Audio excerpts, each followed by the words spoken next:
नमस्कार। राष्ट्रपति द्रौपदी मुर्मू ने कहा, भारत को विकसित देश बनाना राष्ट्रीय लक्ष्य है। विश्व मोटापा दिवस के अवसर पर खेल मंत्री मनसुख मांडविया ने कहा कि संपूर्ण विश्व के लिए मोटापा एक बड़ी समस्या बनकर उभरी है।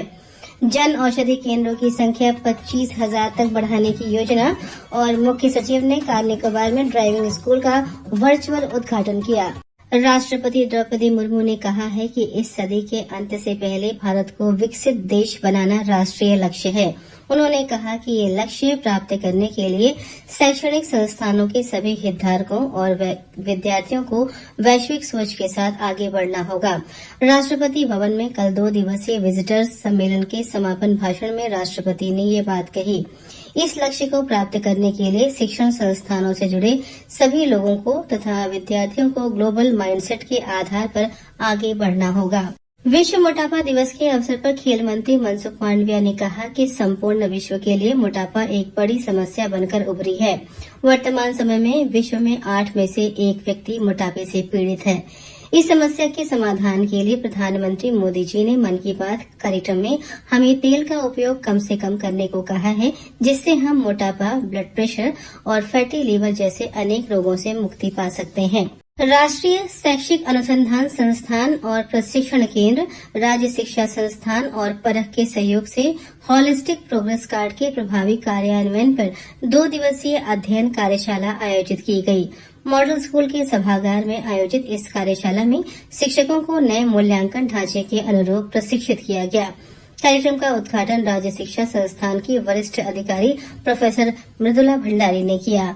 इस अवसर पर उन्होंने परख की राष्ट्रीय पहल पर प्रकाश डालते हुए शिक्षकों और अभिभावकों की संयुक्त भूमिका पर जोर दिया। राष्ट्रीय शैक्षिक अनुसंधान संस्थान और प्रशिक्षण परिषद के विशेषज्ञ डॉक्टर विवेक गुप्ता और डॉक्टर कृष्णा सक्सेना ने शिक्षकों को आवश्यक कौशल और समझ प्रदान करने के लिए इस प्रशिक्षण सत्र का नेतृत्व किया। ये कार्यशाला केंद्र शासित प्रदेश में शिक्षकों को सशक्त बनाने और सभी कक्षाओं में होलिस्टिक प्रोग्रेस कार्ड को प्रभावी रूप से लागू करने की दिशा में एक महत्वपूर्ण कदम है। कार्यशाला का समापन राज्य शिक्षा संस्थान के संकाय सदस्य साजिद थॉमस के धन्यवाद ज्ञापन से हुआ। राष्ट्रीय बधिरता रोकथाम और नियंत्रण कार्यक्रम के तहत स्वास्थ्य विभाग द्वारा मध्योत्तर अंडमान में नवजात शिशुओं के लिए स्क्रीनिंग और श्रवण जांच शिविर लगाए जाएंगे। ये शिविर 6 से 11 मार्च तक चलेगा, जिसमें कदमतला, बाराटांग, रंगत, टिगलीपुर, कालीघाट, डॉक्टर आरपी अस्पताल मायाबंदर और बिली ग्राउंड के स्वास्थ्य केंद्र में जांच की जाएगी। इस दौरान ईएनटी विशेषज्ञ, ऑडियोलॉजिस्ट और अन्य स्वास्थ्य अधिकारी शिशुओं की जांच करेंगे। नीति आयोग के सदस्य वीके पॉल ने कहा है कि सरकार जन औषधि केंद्रों के बारे में जागरूकता फैलाने के अभियान पर काम कर रही है। उन्होंने कहा कि जन औषधि केंद्रों पर लगभग 2000 दवाएं और 300 सर्जिकल उपकरण उपलब्ध हैं। श्री पॉल ने कहा कि इन केंद्रों का उद्देश्य लोगों को किफायती दरों पर उच्च गुणवत्ता वाली दवाएं उपलब्ध कराना है। जन औषधि केंद्र एक आउटलेट होती है जिसमें कि हाई क्वालिटी जेनरिक दवाइयां उपलब्ध की जाती हैं। आज देश में 15,000 के लगभग जन औषधि केंद्र बन गए हैं। 2027 तक इनकी संख्या 25,000 कर दी जाएगी। मुख्य सचिव डॉक्टर चंद्रभूषण कुमार ने परिवहन विभाग को निकोबार जिले के स्थानीय युवाओं को ड्राइविंग कौशल और विभिन्न तकनीकी ट्रेडों में कौशल विकास प्रशिक्षण देने के उद्देश्य से कार निकोबार में मोटर ड्राइविंग स्कूल खोलने का निर्देश दिया। परिवहन विभाग के वाहनों को चलाने का प्रशिक्षण देने के लिए एसटीएस यूनिट कार निकोबार के परिसर में पहला मोटर ड्राइविंग स्कूल स्थापित किया है। नए मोटर ड्राइविंग स्कूल का उद्घाटन कल मुख्य सचिव ने प्रशासन के वरिष्ठ अधिकारियों और कार निकोबार के आदिवासी नेताओं की उपस्थिति में वर्चुअल रूप से किया। अपने संबोधन में उन्होंने कहा कि इस ड्राइविंग स्कूल के खुल जाने से स्थानीय निवासियों को मोटर वाहन चलाने का सही तरीका सीखने का अवसर मिलेगा। उद्घाटन से पहले परिवहन विभाग द्वारा एक लघु वीडियो के माध्यम से ड्राइविंग स्कूल की प्रक्रिया के बारे में जानकारी दी गई।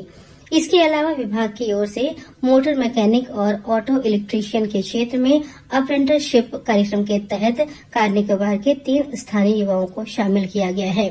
आदिवासी कप्तानों और स्थानीय निवासियों की उपस्थिति में निकोबार जिला उपायुक्त द्वारा ड्राइविंग स्कूल की पट्टिका का अनावरण भी किया गया। बेटी बचाओ बेटी पढ़ाओ अभियान के अंतर्गत कैम्बल बे के राजकीय वरिष्ठ माध्यमिक विद्यालय में एक विशेष जागरूकता कार्यक्रम आयोजित किया गया। ये कार्यक्रम प्राथमिक स्वास्थ्य केंद्र गांधीनगर के सहयोग से संपन्न हुआ। कार्यक्रम में मुख्य सेविका वृंदा ने समाज में बालिकाओं के महत्व पर प्रकाश डालते हुए बेटी बचाओ बेटी पढ़ाओ के संदेश को सशक्त रूप से प्रस्तुत किया। उन्होंने समाज में बेटियों के अधिकार और उनके भविष्य की सुरक्षा पर बल दिया। इस कार्यक्रम का उद्देश्य किशोरियों को स्वास्थ्य एवं स्वच्छता के प्रति जागरूक बनाना और उनके अधिकारों की रक्षा करना था। कार्यक्रम में स्वच्छता बनाए रखने के लिए छात्राओं को सैनिटरी पैड भी वितरित किए गए। स्थानीय प्रशासन एवं स्वास्थ्य विभाग की इस पहल को व्यापक समर्थन मिला, जिससे छात्राओं को लाभान्वित होने का अवसर प्राप्त हुआ। जहाजरानी सेवा निदेशालय की ओर से यात्रियों की सुविधा को देखते हुए हर गुरुवार को लिटिल अंडमान के लिए अतिरिक्त नौका सेवा शुरू करने की घोषणा की है। इस संबंध में एमवी लॉन्ग आइलैंड कल सुबह 6:15 पर फिनिक्स पे जेट्टी से लिटिल अंडमान के लिए रवाना होगा और कल ही दोपहर 1 बजे लिटिल अंडमान से श्री विजयपुरम के लिए वापसी करेगा। शिक्षा विभाग द्वारा आयोजित 3 दिवसीय चेस इन स्कूल कार्यक्रम का उद्घाटन कल डाइट गराचरमा में किया गया। इस अवसर पर शिक्षा विभाग के वरिष्ठ अधिकारी ज्ञानशील दुबे ने पहली चाल चलकर कार्यक्रम की शुरुआत की। उन्होंने प्रशिक्षुओं से इस कार्यक्रम का पूरा लाभ उठाने को कहा। इस अवसर पर सहायक निदेशक खेल मोहम्मद इरशाद अहमद सहित अन्य अधिकारी उपस्थित रहे। सहायक निदेशक ने शतरंज को एक बौद्धिक खेल बताते हुए कहा कि ये खेल योजना निर्माण, रणनीति, निर्णय लेने की समस्या समाधान जैसे कौशल विकसित करने में मदद करता है। नौसेना प्रमुख के अंडमान निकोबार कमान का दौरा करने के समाचार को द डेली टेलीग्राम्स ने अपनी बड़ी खबर बनाते हुए सचित्र प्रकाशित किया है। अखबार ने आईटीएफ मैदान में मेगा बुक फेयर का आयोजन करने के समाचार को भी प्रमुखता दी है। मुख्य सचिव द्वारा कार निकोबार में परिवहन विभाग द्वारा स्थापित ड्राइविंग स्कूल का वर्चुअल रूप से उद्घाटन करने के समाचार को द्वीप समाचार ने अपनी बड़ी खबर बनाया है। इसके अलावा अखबार ने चिड़िया टापू स्थित जैविक उद्यान में विश्व वन्य जीव दिवस मनाए जाने के समाचार को भी प्रकाशित किया है। स्कूलों में समग्र प्रगति कार्ड के प्रभावी कार्यान्वयन पर कार्यशाला आयोजित करने के समाचार को इन्फो इंडिया और अंडमान क्रॉनिकल ने सचित्र प्रकाशित किया है। जंगली घाट में बहुउद्देश्य शेड का शिलान्यास करने के समाचार को इको ऑफ इंडिया में जगह मिली है। डाक विभाग द्वारा पत्र लेखन प्रतियोगिता आयोजित करने के समाचार को द अंडमान एक्सप्रेस अंग्रेजी ने प्रकाशित किया है। अंत में मुख्य समाचार एक बार फिर। राष्ट्रपति द्रौपदी मुर्मू ने कहा, भारत को विकसित देश बनाना राष्ट्रीय लक्ष्य है। विश्व मोटापा दिवस के अवसर पर खेल मंत्री मनसुख मांडविया ने कहा कि संपूर्ण विश्व के लिए मोटापा एक बड़ी समस्या बनकर उभरी है। जन औषधि केंद्रों की संख्या 25,000 तक बढ़ाने की योजना और मुख्य सचिव ने कार निकोबार में ड्राइविंग स्कूल का वर्चुअल उद्घाटन किया।